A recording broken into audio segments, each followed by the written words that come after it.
Only 10% of this shot is AI, but 100% of this shot is completely intentional.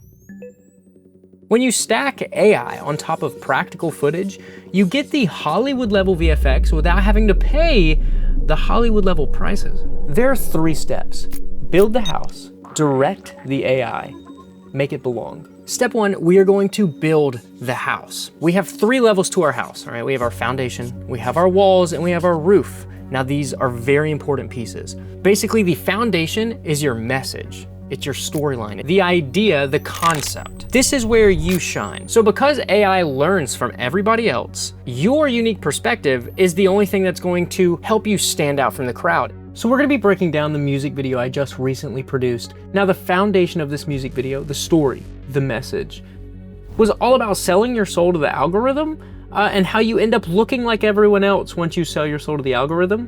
So the story is I was trying to retrieve my true self out of the vending machine, and that unique look is something AI couldn't have come up with without the right direction. But how would I know that direction without my perspective? So after we have our foundation, now we go to the rest of the structure, the walls and the roof. What camera are we gonna use? What camera lens? What colors? What kind of lighting? Now a misconception is that you do a little bit of practical filmmaking and then let AI handle the rest. That's where I feel the quality of the AI look starts to drop. Where I believe AI stands out is when you massively work on the pre-production and the intention, and then you sprinkle in AI. By choosing the lighting, the color palette, the camera lens practically, you now have references that the AI can hold on to, and you can increase that consistency, and you can be more intentional, and the AI is going to copy and understand what you feed it so it knows what to give back. We chose to use the Sony FX9 because it has that really good Sony look. I went with the Blazar Mantis anamorphic lenses because I really wanted that anamorphic look. And the intentionality of the colors, not only having contrast, but the red being strong emotion. That's what red stands for, strong senses of emotion. And the lighting followed the day. So the lighting was more contrasty, but we started during the day and we ended up at night. When more stuff started to go wrong, the darker the scene got, thus the more eerie the scene got. Level 3 is now the design, the props, the elements, the extra add-ons. This is where AI can thrive, and this is where we can utilize AI to truly set us apart. So when it comes to the props, you probably didn't know this, this was legit. This was not just AI. This was a prop that was made by my very loving wife, Miranda. And I was able to use AI to bring this little guy to life. That wasn't AI. I actually did that. And now you've built the house. The more you can do practically, the more intentional your content is going to be. So you filmed it right, you got all of your content, so now it's time to hand it over to the machine. However, most people do not hand it over to the machine properly, and that's why they suffer in the results they get back. So prompting is no longer a gate-kept secret. It's no longer the cheat code to get things that you want. So for this shot, we shot 3 different scenes. There was a beginning, a middle, and an end to help direct the entire shot. So we filmed it practically with the outfit we wanted, the lighting we wanted, everything from the building. The only thing that the AI was gonna take over was the transition between each shot and the vending machine actually exploding.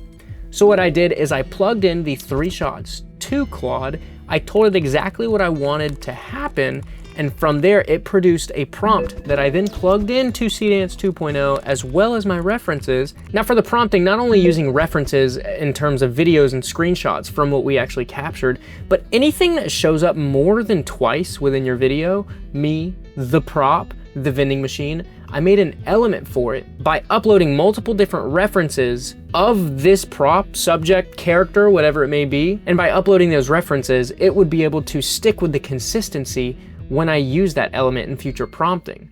And I would make sure that Claude knew, hey, this is the element name. So it would generate a prompt that would use said element. And I was able to get this phenomenal shot that seamlessly blended with my real footage. You play the game, trying to figure out your fame. Everyone's gonna shout your name till you find you're just the same. Clarification. Before some of you say, you're acting like you got it first try. If you've watched enough of my videos, you understand. It's never a first try thing. Some of these shots that I got as references weren't a first try thing. Very few creative things that you do is done first try. Very few projects or ventures that you go on are done first try. You fail, you revise, you get better, you learn. It's the same thing with generating with AI. Now, I'm doing all this work inside of Higgsfield. If you'd like to check out Higgsfield, make sure to click the link in the description, go check it out. And also, if you'd like to enter a giveaway for this Higgsfield box, which comes with drip coffee, a year's worth of Higgsfield, a Logitech Pro mouse, a Logitech 3S Pro mouse, I think it is, and a big Higgsfield mouse pad. It's actually all this right here. I'm using it. I've got one too. Ha. And I'm gonna throw one of our plushies in there from the music video. Just like this video, comment on the last video, Create for the Creator. Go follow me on Instagram and you'll be entered in to win this nifty box of goodies. Let me put this back up. Now, step 3, the last step of making AI content look high quality, it's make it belong. So we're gonna go into DaVinci Resolve, and we're actually using a power grade that I've made that makes your AI footage look a little more realistic. Now, a basic technique that you can run with is find the edge detect node in DaVinci Resolve. Make sure you get more of the more prominent edges when you're detecting. Connect the alpha connection to a Gaussian blur node, and you're going to blur just a little bit, and that is going to give you kind of a softer look. And then you can also throw a little bit of grain on there, and it helps to make it look a little more realistic.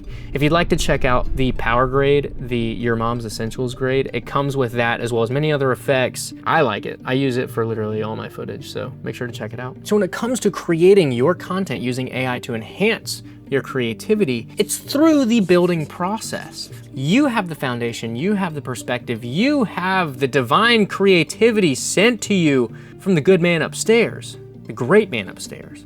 And you are able to shine through your creation. Just like he shines through us, we are able to shine through our creation. See, the reason everybody thinks AI looks fake isn't because it's not realistic enough. It's because it's not intentional. See, people think that AI is going to save the day and craft some kind of unique story that's going to give them tons of views, and that couldn't be further from the truth. See, AI is simply a tool. It is a very powerful tool. Don't get me wrong, it is a very powerful tool, but there's a reason people are still using AI better than others. And it is because with a tool comes a tool wielder, and there are people who can wield their tools better than others.